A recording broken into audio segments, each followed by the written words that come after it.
Good evening and welcome to News Central TV. My name is Mazino Appeal. Here are stories making headlines beyond the continent. This evening we begin the news in Asia, where we tell you that South Korea's President Yoon Suk Yeol has declared emergency martial law, which he says is necessary to protect the country from North Korea's communist forces and to eliminate anti-state elements. Lawmakers have since voted to block the president's move after both the ruling party and opposition vowed to obstruct the declaration. Protests have been taking place outside Parliament, with the BBC's Jake Kwon hearing chants of no to martial law as police sirens rang out. Yoon's People Power Party and the opposition Democratic Party have been locked in dispute over next year's budget bill. Martial law means rule by military authorities in a time of emergency and can mean the suspension of normal civil rights. However, the country's National Assembly Speaker Woo Won-sik has appealed to the president to lift the law immediately.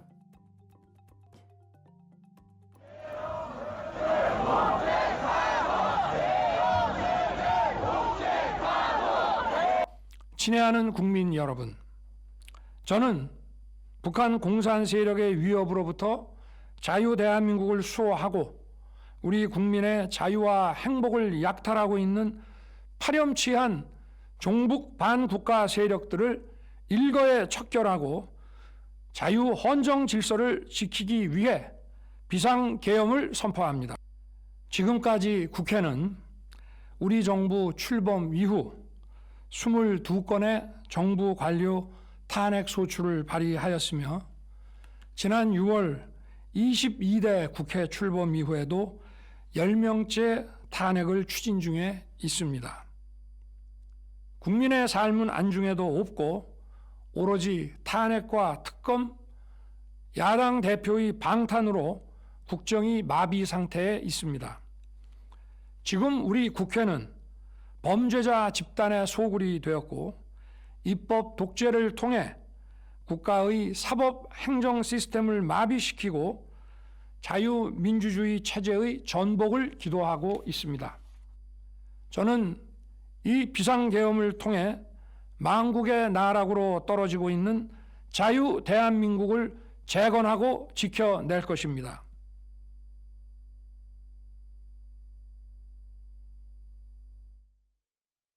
And now for more on this, I'm joined by our international correspondent, Afia Hagen.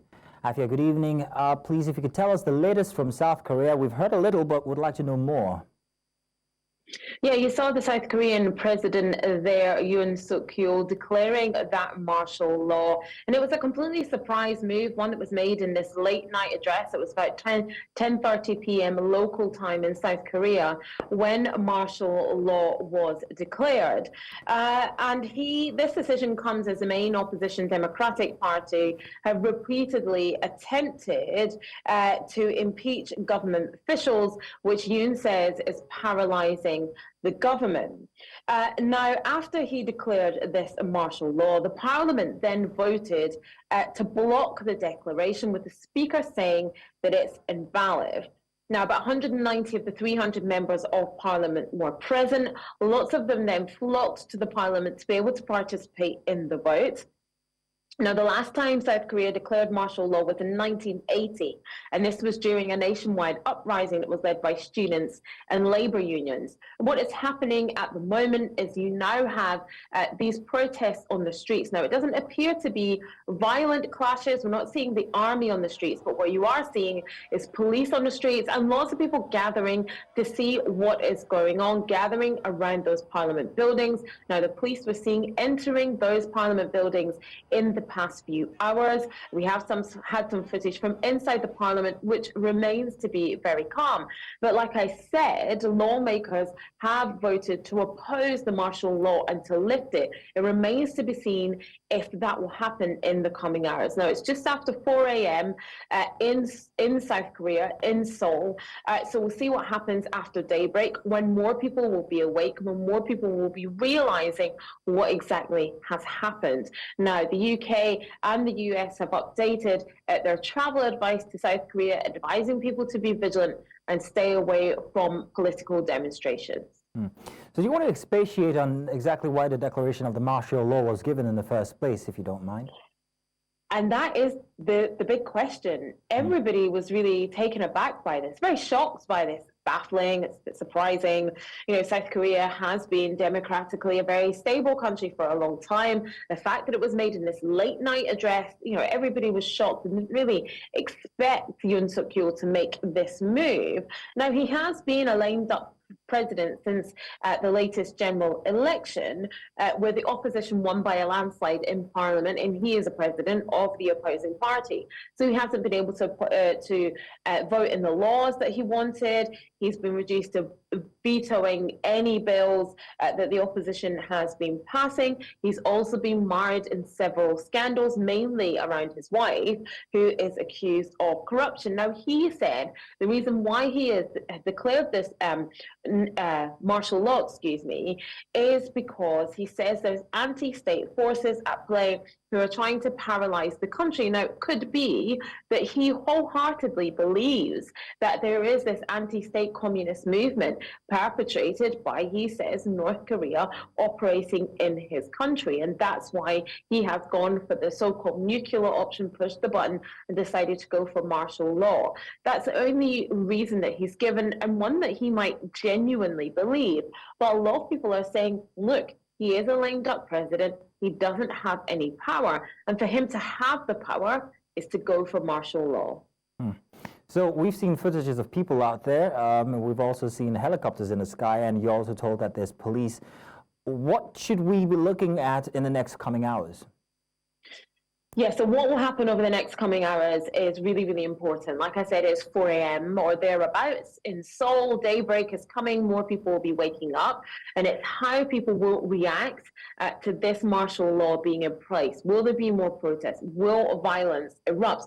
Now, martial law bans, the martial law decrees a ban on all political and parliamentary activities and allows arrests without warrants. So there should be no regional assemblies. There should be no forming of political organizations, rallies, or protests. And the decree also prohibits denying free democracy or attempting a subversion and fake news as well. There could be a crackdown on media organizations in Seoul as well. So it's how that pans out over the next few hours. And remember that the parliament has voted against this martial law. So will it be lifted in the coming hours? Will the president back down? Those are the key points. How will this play out? How will residents of Seoul and South Korea react? And will this martial law be lifted? And all this will be addressed as day breaks over the next few hours. Well, Hafia, it's a grim forecast, but we wait to see exactly what will transpire after. Thank you very much, Hafia, for joining us this evening. Now, Taiwanese President Ching-te visited the Marshall Islands after the United States as part of his Pacific tour. This has drawn strong criticism from China, affirming its determination to defend its national and territorial sovereignty. The Marshall Islands is one of just 12 countries still recognizing Taiwan diplomatically after many others switched allegiance to China. Taiwan considered itself a sovereign nation, while Beijing views the island as part of its territory and opposes any official exchanges with it. China has been working to isolate Taiwan internationally, convincing countries to cut ties and blocking its participation in global organizations like the United Nations. During Lai's visit to the capital, Majuro, Marshall Islands President Hilda Hien reaffirmed her country's commitment to being a staunch ally of Taiwan.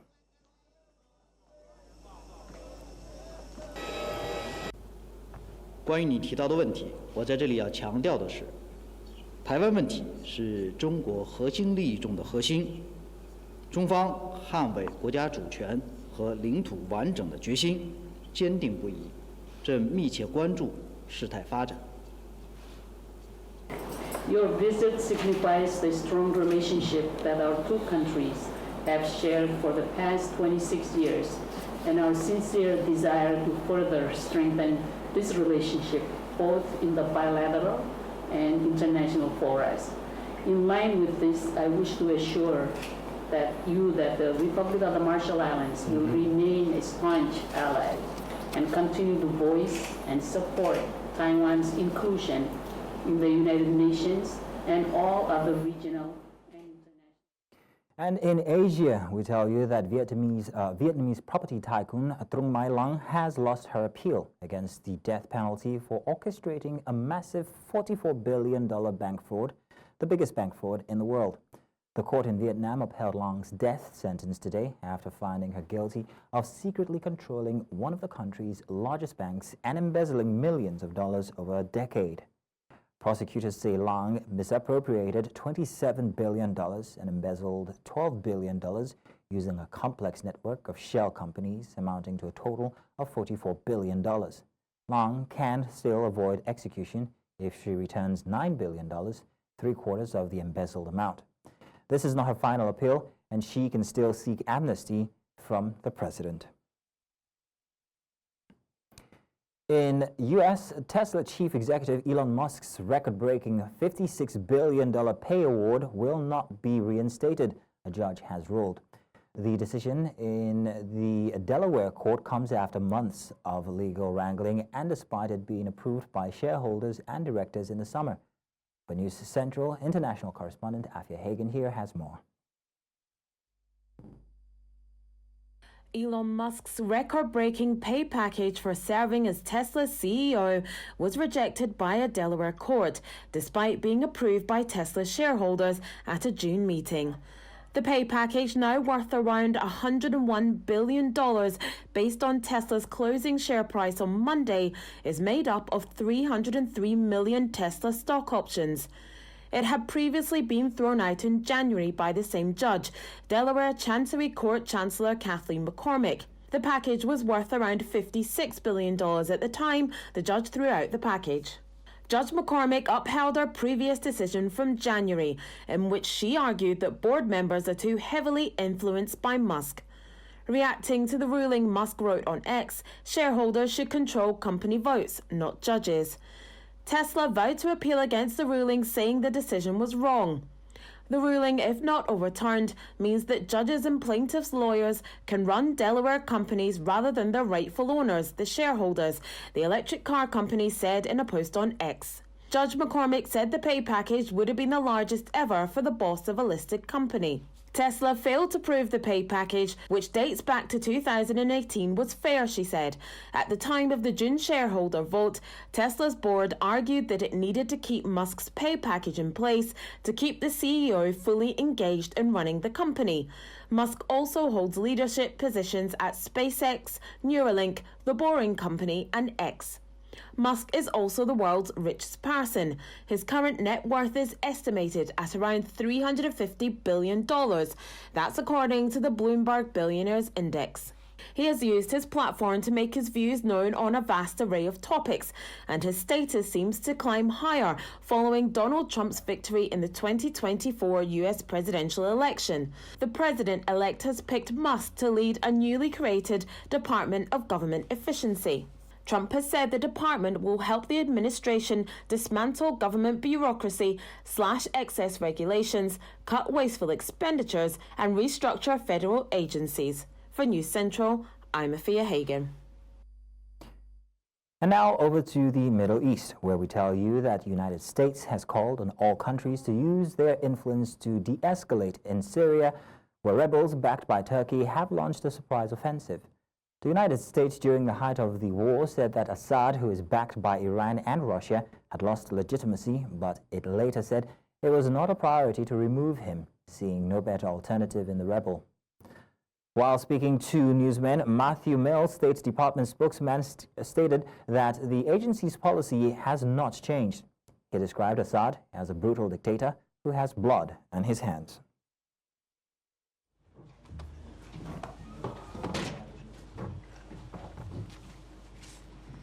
Good afternoon, everyone. Welcome back. Hope everyone had a nice break. And for Assad, I mean, there's over the years there have been various statements on Assad's future. What's the U.S. policy? I mean, should Assad stay? Is the U.S. basically tacitly accepting that he's the least worst option?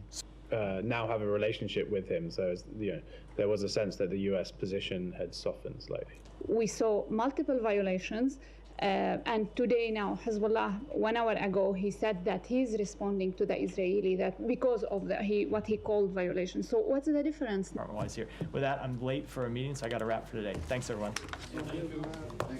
Thanks. Meanwhile, Israel's defense minister, Israel Katz, visits the country's northern border amid threats to move further into Lebanon if the ceasefire collapses. Katz said that Israel will work with all her power to enforce all the understandings of the ceasefire agreement. He warned Tuesday that if the ceasefire reached last week collapses, Israel will penetrate deeper into Lebanon and will no longer differentiate between the Lebanese army and Hezbollah. He made this statement during a tour of Israel's northern border, stressing that until now Israel made a distinction between Lebanon and Hezbollah, but now it will no longer be the case. ביחד עם צה"ל היא ברורה וחד משמעית.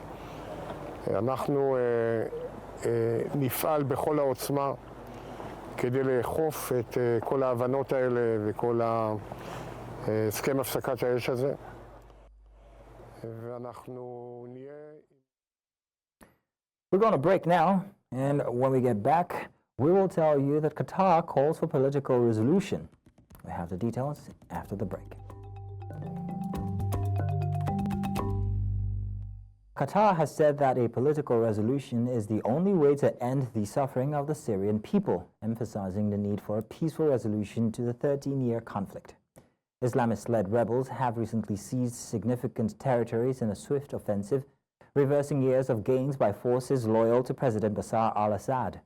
The war, which began in 2011 after the government cracked down on peaceful democracy protests, has left Syria divided. Rebel groups now control large swaths of the country, while the Assad regime holds key areas. The ongoing conflict has devastated the nation and displaced millions, with calls growing for a political solution to address the humanitarian crisis and bring stability to the region. Qatar has, however, reiterated its support for international efforts toward peace. ضمان دخول المساعدات ووصول المساعدات إلى مستحقينها مباشرة، خاصة في ظل طبعا تطور تبعات الإنسانية لهذا التطور العسكري هناك. وكنا دائما كما تعلمون نشدد على أن الحل العسكري بالنسبة لدولة قطر لن يؤدي إلى نتيجة. Moving on now to Europe, where we understand that UK Prime Minister Keir Starmer insists in a keynote speech that Britain will be able to ally with both a Donald Trump-led United States and its European neighbors. The Labour Premier has devoted a significant portion of his first 5 months in office on mending ties with the EU after the previous Conservative government's bitter exit from the bloc. However, Trump's victory in last month's U.S. presidential election has raised fears that the Republican could complicate Starmer's so-called reset, particularly if he starts a trade war with the European Union.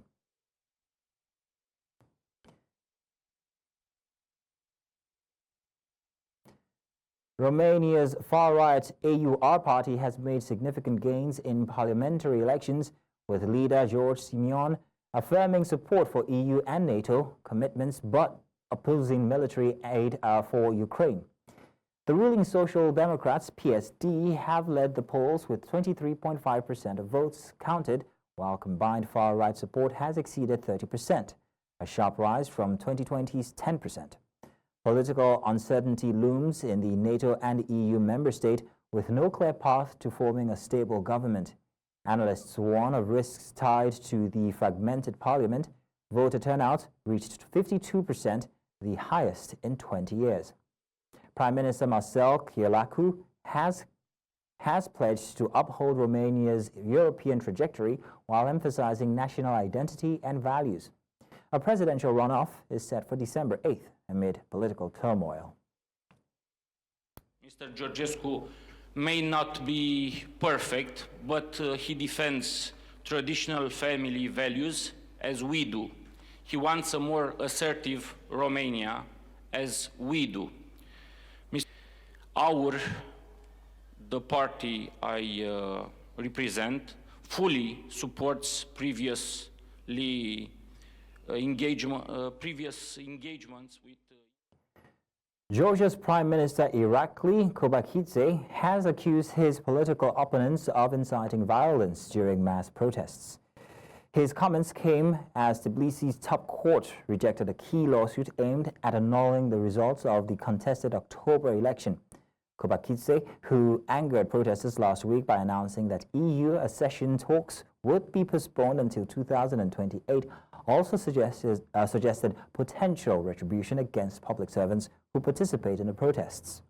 Thousands of demonstrators took to the streets of Tbilisi on Monday for the fifth consecutive night of protest against the ruling Georgian Dream Party.